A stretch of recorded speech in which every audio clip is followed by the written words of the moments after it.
It's the Sean Widmer Podcast. It's a journal by someone that just really doesn't like to write.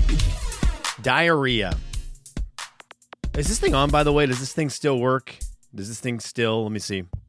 I had to blow on the computer before I turned it on like an old Nintendo cartridge just to get it up and running again. I am back like we've never been gone. Sort of, right? We were gone for a week and a day. 4 podcasts missed. And it all rolls back around to the opening words of the podcast. There's 2 ways I could have gone to kick the podcast off. The old favorite word from the Pepto-Bismol commercials, or the fact that 3 kids is just too many kids. 3 kids is too many kids. But that's not a fair sentence. That's why I didn't start with that. That's why we started with diarrhea, because that is going to be the crux of the conversation here in a second. But 3 kids is not too much, because there's going to be a point where 3 kids is wonderful, and that 4 kids could be wonderful, and 5 and 17 and 18 is enough. Don't get into that show. I think that one went south. 18 might have been too many. Judging by what happened with that show, 18 was too many. Anyways, 3 kids, 3 little kids is too much. 3 little kids is too much. There is a way to have 3 kids that I think works well. My mom and dad, I have a brother and I have a sister, and 3 kids is perfect because my mom and dad had Travis when I was 14 and my sister was 12. And so when Travis rolled around, there was a built-in set of people who could help out and add help. Now, technically, I didn't really do a whole lot, but Aaron helped out a ton with T-Bone, and it was huge. Not out of a reason where my mom would say, "Aaron, you have to watch Travis," but Aaron's a 12-year-old who thought the baby was really fun and helped out. It was great. And so 3 kids was not too much, because now my parents are really old. Now my parents are older, and they've got older kids who have provided them with more grandkids. And so now 3 kids is great for them. But 3 little kids, 5, 3, and a 9-month-old, that's too many kids. It's too many kids. Last week was wild. And I've pretty much been completely MIA from everything. Part of that reason is what happened last week, but the other one is the broken phone is an issue in terms of me connecting with people. I still have the broken phone. I still have it. Drove Brandon crazy. I FaceTimed with Brandon today.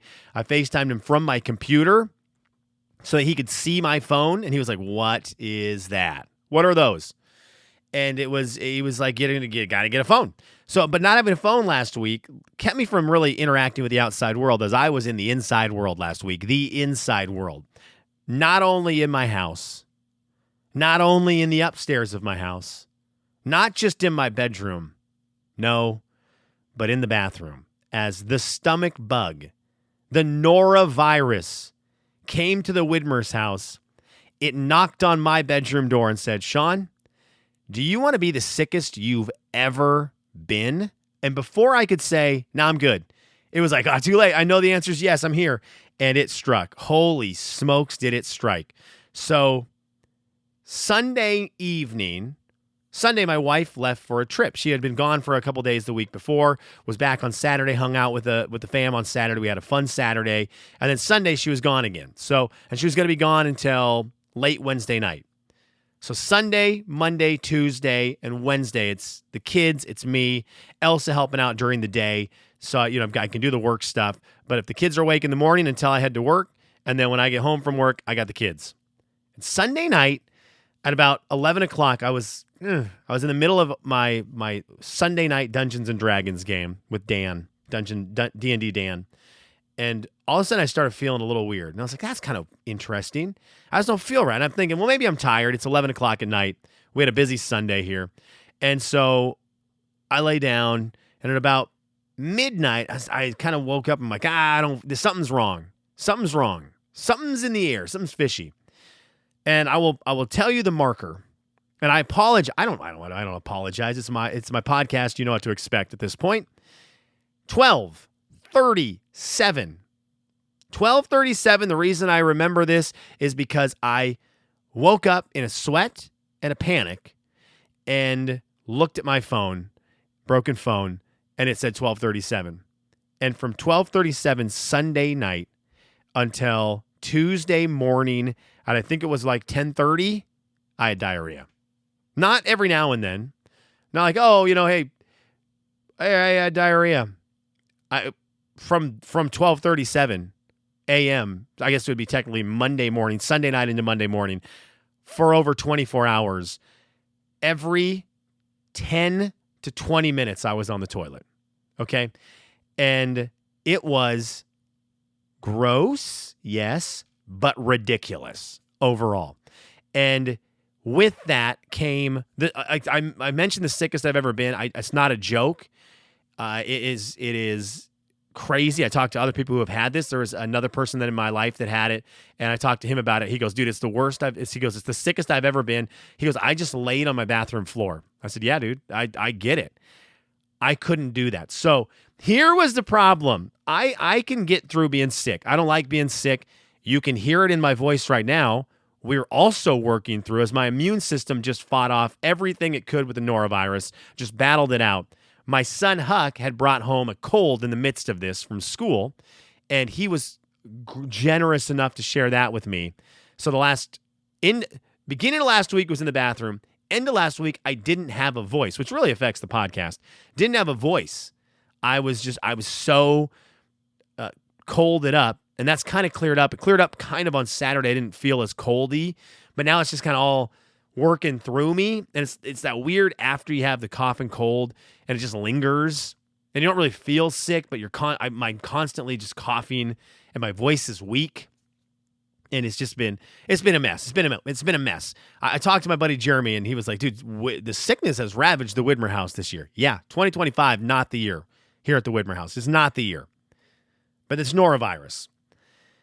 I'm okay with being sick, and I can get through being sick. And I've been sick plenty of my life. I'll be sick plenty of my life moving forward. But the problem comes around when 3 kids is too many. Because when I heard Huck begin to cry at about 5:57, 5:55 on Monday morning after I had been up the entire night on the toilet, a panic and a desperation set in that I can't really relay on this podcast. As I realized, I got to get these kids up.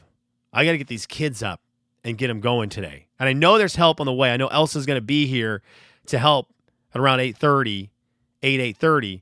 But right now, from 6 o'clock to 8, which is only 2 hours, I got to make this happen with 3 kids. And I got to get breakfast ready. I got to get kids dressed. I got to get the baby up. I've got to do this while trying not to crap my pants and really trying to keep my hands and everything clean, because there's no way I'm going to deal with this with the kids. This is going to be the ender, the game over. If one of the kids gets this, we're done. We just quit. Pack up shop, move to the hospital. And so those 2 hours were pretty bad. Elsa got there. I fell asleep on Monday. I just tried to sleep. It was every 15 to 30 minutes, though, all day Monday. Could never really get any sleep in because I'm just standing up, going to the bathroom. I'll be honest with you. Let's just be an open book. There was a time Monday night I did a load of laundry. It was all shorts and underwear. Yeah, I mean, that was life, right? That was life. It just runs through you. And so that's all day Monday. I'm trying to sleep. I'm tired because I didn't sleep at night, and I knew 3:30 was coming, and that's when I had the kids. And I am not exaggerating when I say, from the hours on Monday of 3:30 until 7:30 when they went to bed, it's a 4-hour span. I've never felt more despair in my life, because kids don't care if you're sick. They don't care. At that age, they don't care. They want to play. They want to have fun. They want dad to be dad. They want me to throw them in the air. They want me to put them on, like, lay on my back, put them on my feet, and fly them in the air like an airplane. Right? Woods is 9 months old. He doesn't know. He's fussy. He wants to be held. He wants to, have snacks. He wants to be played with. Like, this is what's happening. And then 3 of them are coming at me. My head is throbbing. My stomach is aching. I've got the sweats. I am hanging on for dear life, and you got to perform for 4 hours and get dinner ready and all this.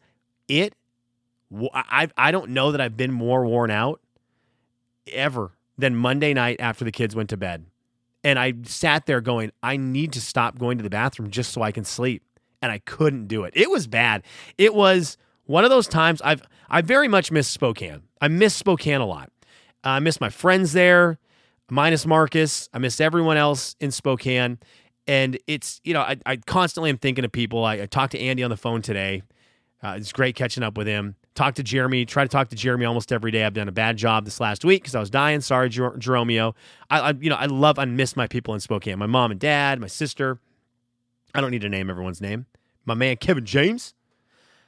And so Monday was the first day since moving to Lexington. I was like, I need to be in Spokane because I need to be able to call someone right now and say, I need help.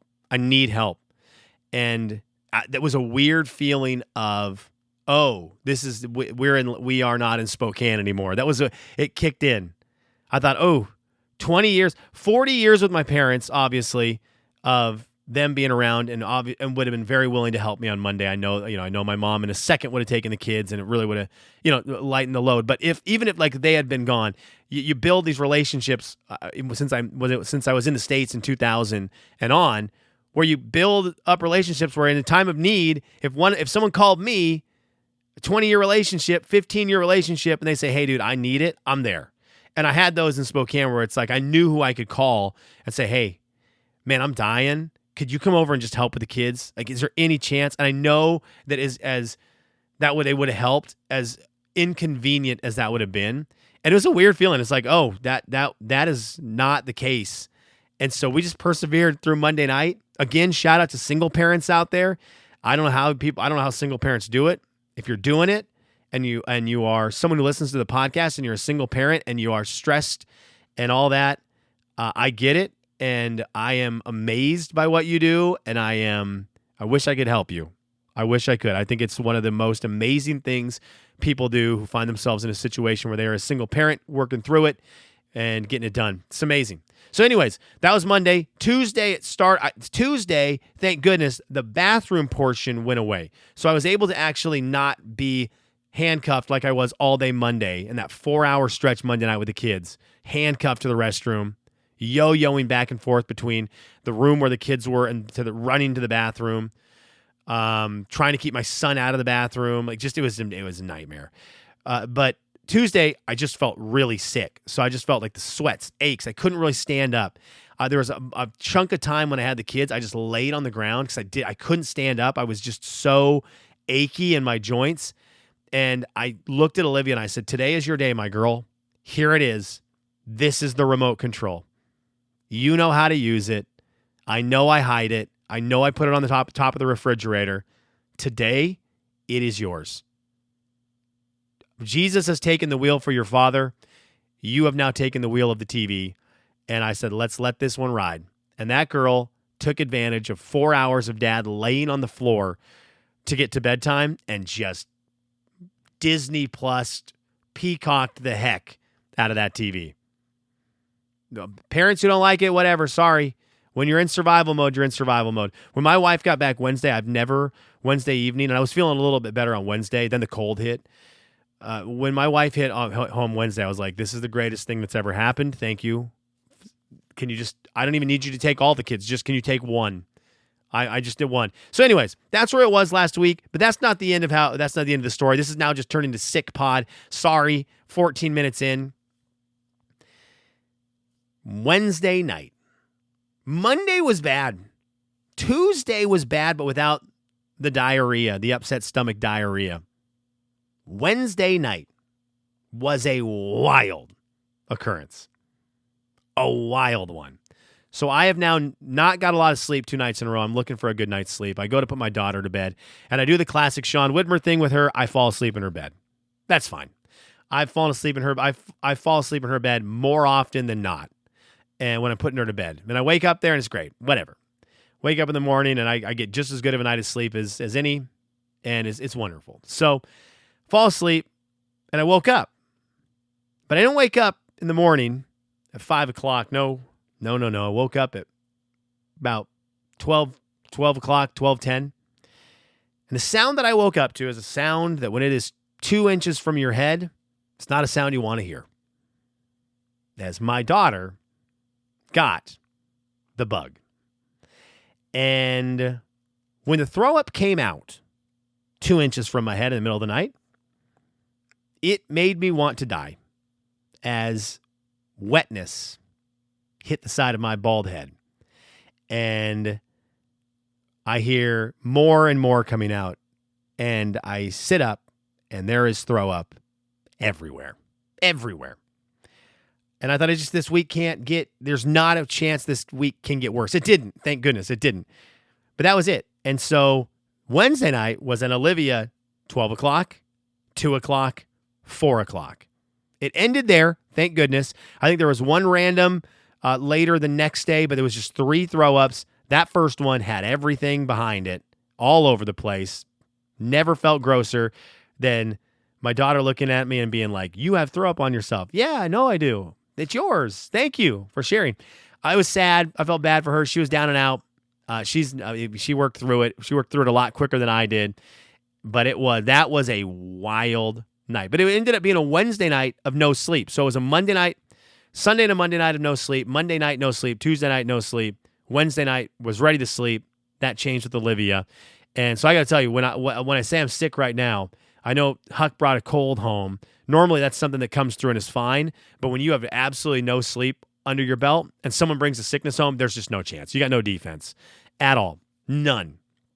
So that's what's happened. That's where it was last week. Now you're caught up. And that's the stories from the week outside of the greatest part of the week. It is going to be my Kelly's What Are You Into? Kelly's What Are You Into? Is the NCAA tournament not just the greatest thing in the world? I just freaking love it. It is so wonderful every year. It's like I forget. I know during the course of the year, I go, the best sports weekend is the first weekend of the NCAA tournament. I love it. And I tell myself that all year. And even though I know it's the best weekend, when it gets here, when the ball is tipped, it is pedal to the metal for 4 straight days, hoops on TV all the time. I love it, man. It's so wonderful. And this was last weekend was so fun. I had one of the TVs always had hoops on. And I'm very thankful. Elsa loves hoops. So she had the hoops on. When she was around, she had the hoops on TV. We just had hoops going at all time. Bummed for Gonzaga. First game for Gonzaga, they looked like the best team in the world. And then second game, they just ran into Houston is unreal. Houston is unreal. They're a fantastic team who has a really good shot at being in the Final Four and a really good shot at winning a national championship. You have to beat those teams if you're going to win an NCAA title. You have to. So I know I saw some things. Well, Gonzaga got ripped. They had to play. I can't believe they already had to play Houston. If you want to win a title, which I think was what Gonzaga and I at least was convinced that was the plan, you're gonna at some point run into a team like Houston. So whether it's the first weekend or the last weekend, you're gonna see them. And the problem was GU just started off real cold. And sometimes against lesser teams, I would say, let's go seeding wise. If you're playing against maybe a 5 seed down and you have a rough start, you might be able to chip your way back in. But when you're playing one of these top, a 2 seed, 1 seed, these elite teams, you don't really get to have a bad start and try to chip back in. Gonzaga did. They fought all the way back to the point where they were a shot away from tying it and forcing overtime. It was spectacular. It was a spectacular game by Gonzaga. It was very fun to watch. I mean, it was sad because I wanted the Zags to win, but that was a fun game. Great comeback. There's a lot of teams who left getting blown out, and it looked like Gonzaga was going to do that, but they didn't. They fought back in, and they gave Zag fans who were excited all season and enjoyed watching them, they gave them hope at the end. Only one team's going to win this whole doggone thing, and it just wasn't the Zags' day. Wasn't going to happen there. Very fun. I was excited about that. They were fun to watch this season. There was great games over the weekend. I am in love with Florida still. I like watching them play. I am very much in love with Arkansas. Obviously here in Lexington, there's not a lot of people cheering for Arkansas, and I get that. Totally get that. If I was a diehard UK fan, I would be anti-Arkansas, anti-Coach Cal. But that's not the case for me. And just watching them as a basketball team, they're very enjoyable to watch. They're very fun to watch. I like watching UK. I'm excited to watch them against Tennessee this week. cheering for the Cats. Hopefully they take out Tennessee. It'd be fun to see Kentucky versus Houston to see how that matchup goes. If Houston gets by Purdue, which I'm assuming they will. And this one hurts. This one hurts. I kind of love watching Duke. Oh, I said it out loud. I kind of like watching Duke. It hurts to say, doesn't it? But be honest with yourself. The Procter and Flag show is awesome.